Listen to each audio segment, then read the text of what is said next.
Give me that goddamn elite rifle. Oh, look at that, Steven. I got your main base. Please, there are 6 bases on the map. It's not like that's a turning point in this battle. What the hell? When did I get only 19 guys left?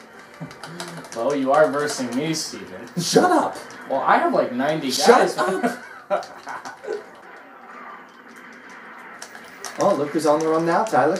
Look who's on the run now. You bastard. Ugh. Boom. Only death. Bye-bye, Boba Fett. I'll get you back on Solo.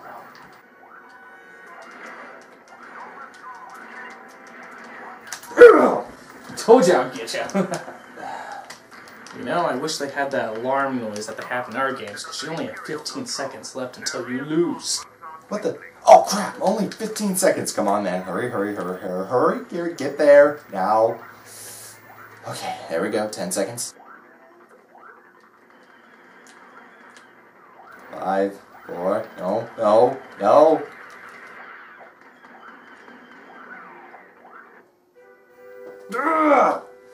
Yeah! Emperor Palpatine will be pleased, sir. First 3 guys left, and then you just go capture all the bases. Like, you know, oh, if I was in he the isn't down in military the in dirt that movie, enough. Luke would have been dead, and the Emperor would have had the galaxy in his grasp. If I had captured that friggin' base, I could have made a comeback. 90, 100, I don't care how many guys you have left. I could have made that. Maybe your aim would be better if you didn't play with those glasses on. Well, I'd say we just about done that to death. Just wait till Star Wars Battlefront 3 comes out. I'll get you then. If it ever actually comes out. Look, man, it may have been in production for, like, God knows how many years, but it'll come at some point. People want the game. Steve, the chances are very slim. LucasArts is gone now. What? Yeah, didn't you hear? Disney shut down LucasArts. But that's ridiculous. They had a game that was set to release this year. Why would Disney shut it down when they have a game that a lot of people were excited for, almost ready to go? Well, yeah, I mean, with the new movie coming out, a lot of things are winding down. I mean, just take a look at the Clone Wars. Yes, I know what they did to the Clone Wars. Really kinda sucks. They were making so many awesome decisions with the movie so far, but Disney has shown that they do indeed have a dark side.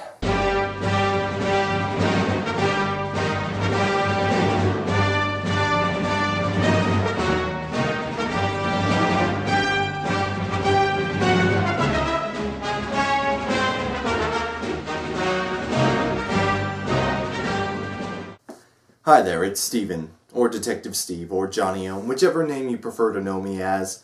Here I am delivering a follow-up vlog to my first detective vlogs. Like my last vlog, this one is going to focus on the direction Star Wars is taking, and I figure it would be appropriate to do a follow-up that would take place several months later to update my thoughts on pretty much everything Star Wars related that's happened in the past several months. I'll start with the bigger news. J.J. Abrams is directing. This I am perfectly okay with. I saw what he did with Star Trek and I thought it was pretty cool, especially considering I wasn't a Star Trek fan to begin with.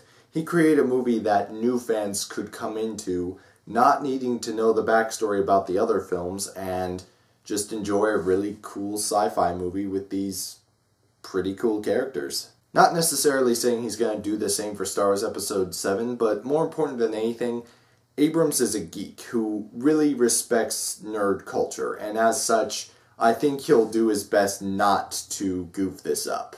Prior to announcing Abrams as the director, they announced Michael Arndt was going to be writing the screenplay. This I am very happy about because Toy Story 3 is one of my favorite movies, and I've also seen Little Miss Sunshine, which is the other movie he is widely known for writing, and I like that movie too. I think he's definitely a great writer, and hopefully he will do a good job on this. I'm confident that he will. Next for the casting. You've probably heard by now rumors bouncing back and forth and repeated several times that some of the original cast members of the original trilogy have been approached for negotiation to have a part in the upcoming Episode 7. In my last vlog, I said this wouldn't be a good idea for the movie because I think they're too old, but over time, as I started hearing the rumors more and more, something within me just changed. I've warmed up to the idea of having these old stars back in their roles that made them household names. I would personally now love to see Mark Hamill, Carrie Fisher, Harrison Ford, maybe even Billy D. Williams. And they gotta get Anthony Daniels as C-3PO. They gotta do that. I would not mind seeing a cast reunion on screen because it would be pretty friggin' sweet. Disney's also announced that there are going to be spin-off movies to focus on certain characters in the series to find out a little more a bit about them. I'm not gung-ho for the idea, but I'm not against it either. I'm sure that if they made a good movie, I would absolutely go watch it. Odds are I'd probably go watch it anyway just to see if it was good and if it did look really cool. They hired Lawrence Kasdan and Simon Kinberg as writers. I don't know if they're going to be working on, say, later films. I'm pretty sure the news I heard had them writing some of the spin-off films. In any case, I'm excited to see what they come up with. And here's a really important piece of news that I'm excited for and was waiting for eagerly, but I haven't quite gotten yet, but now I just need to comment on it. John Williams has said that he will absolutely come back for Star Wars Episode 7 if they ask him. Yes. I don't know why Disney would try and drop the ball on this one, when not only is Williams entirely willing, but he is extremely excited for it. I know J.J. Abrams usually works with that one composer of his, Michael Giacchino, but I would think that they would get John Williams if they had the opportunity, and I really hope they can get him, because Williams is John Williams. I mean, if you can get that guy as your composer, you get that guy as your composer. Plus, he composed all the Star Wars movies so far, and sure, eventually he's getting pretty old, so he might pass on one of these days. Then someone else will have to take over, but while he's still alive and perfectly willing, I think they should have him come on. Now, as per the title of this vlog, The Dark Side of Disney, let me tell you some of the things they're doing with Star Wars that I am not a fan of. They canceled the 5-season mega hit television show, The Clone Wars. Now, I can honestly say I only ever really watched each episode once, and that was usually when it aired or after it appeared online after it aired. But I watched the entire show thus far, and I liked it. I didn't go nuts for it, sort of, but I thought it was good, and from season 1 onward, it only got better. They introduced really cool characters, put them in really cool situations, the animation improved over time. It was a great show. Maybe not something that hardcore fans would like. They're like, oh, we don't need to see the Clone Wars, that's just tensionless stuff, because we know how these characters are going to live, because we've seen the other movies. They have to live and go these certain situations. But there are other characters in this show. There's Anakin's Padawan, who evolved pretty well as a character from being something like a little kid's idol to actually becoming a really good role model as time went on. The clones get some screen time too, and they're not just mindless, genetically programmed soldiers. They're a little more than that, actually. They can feel emotion, they can question things about the world and the orders that they're given and the war. And it's really interesting to see some of these episodes. The last episode, which I will not spoil any details about, was wonderful. And you know, if a series had to end on a certain note, I'm glad it got such a strong conclusion. There's word that there's still some bonus episodes that they are working on that we will get to see in some form or another. I don't know when that's going to be.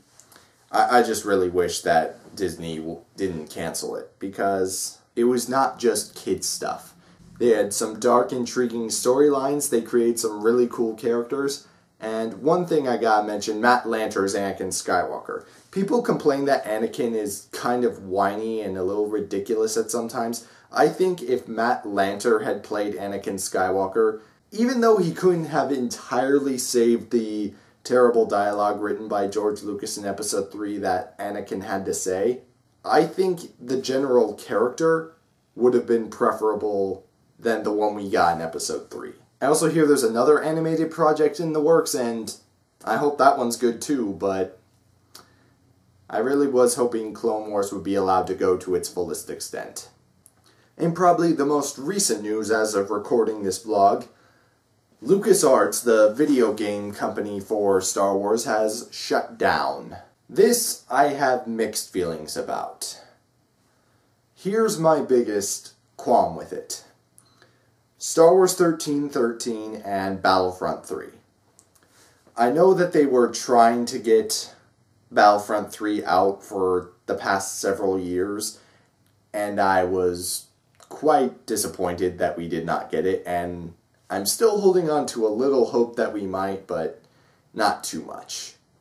In fact, I hope that Battlefront 3, when and if it does come out, I hope it incorporates some of the new mythology we're going to get with these new movies. I think that would be a good thing to wait for as far as developing Battlefront 3.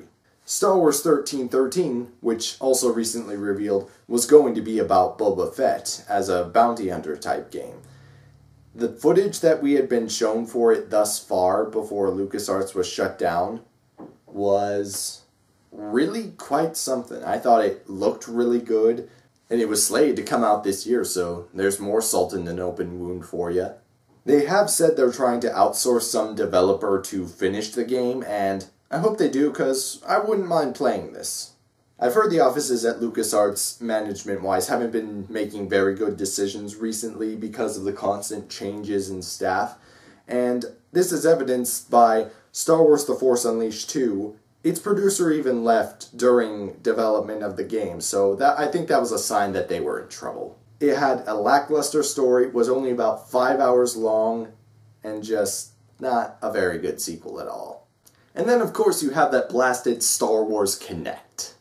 Never played it, never planned to. Angry Joe's review told me enough. I cannot believe it, in all honesty. It's just awful. The official position is that instead of internal development like they've been doing, they're going to license Star Wars to other game developers and let them make Star Wars games. Now I think that's a pretty good idea. You could find Star Wars fans almost anywhere, and the game industry and the developers are no exception. So I'm sure there are going to be a lot of studios who want to make a Star Wars game. And with that in mind, we might get some helpings of crap as the years go on, but as long as they do deliver us some really good games, I will be happy. In fact, what I really want is for some developer to get the ball rolling on Star Wars Battlefront 3. One more thing. As of recording this portion of the vlog, the Battlefront one we just got finished recording, me and Tyler read up on this new Star Wars animated series they're trying to come up with in lieu of the absence of the Clone Wars, and it's called Star Wars Reclamation, and I have to say, it sounds rather interesting. It takes place post-Return of the Jedi, 15 years after, and it involves the Republic having reclaimed most of its key territories, but there are still pockets of Imperial resistance. And also, there's a mysterious, self-replicating droid force that is rising up from the depths of Coruscant, and it involves the mystery of level 1313, which is interesting because I feel like the Star Wars 1313 game may or may not have tied into this idea as well as the animated series, which is pretty cool. So, do you think maybe that's why they wanted to cancel the game? No, I don't think that's it.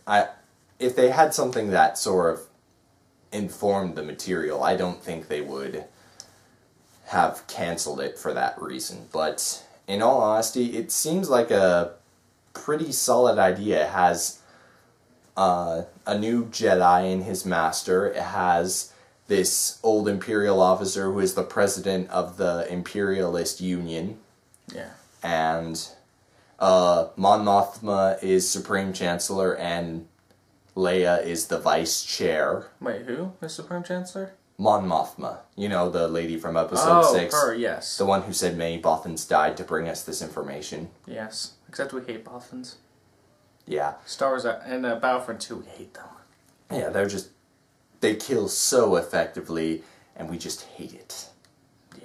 Except I always kill them. Okay. Anyhow, I like the idea. I'll like any idea. On paper, anything can look good. I actually have to see something like this before I make a final judgment, but overall, you know, it sounds like a pretty cool concept, and if there's one thing we can look forward to in this new Star Wars movie, the Episode 7, I have a feeling level 1313 is going to be something that we'll see pop up more and more, because this is the second place we've seen it so far. Where's the first place? The first place was Star Wars 1313, the game. That's the first I heard about it, and now I'm seeing it pop up again here, which is why I think 1313 is going to...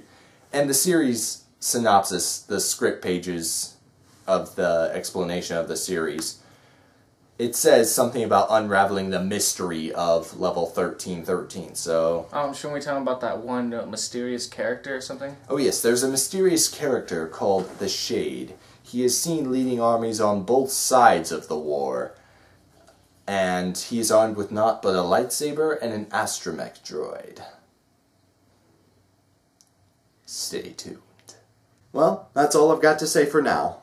I'll be making another Detective's Journal video, and in it I'll let you guys know some updates about my work and what I'll be doing over the next month or so. Thank you for watching, and remember, if you have a plot hole that needs solving, contact me.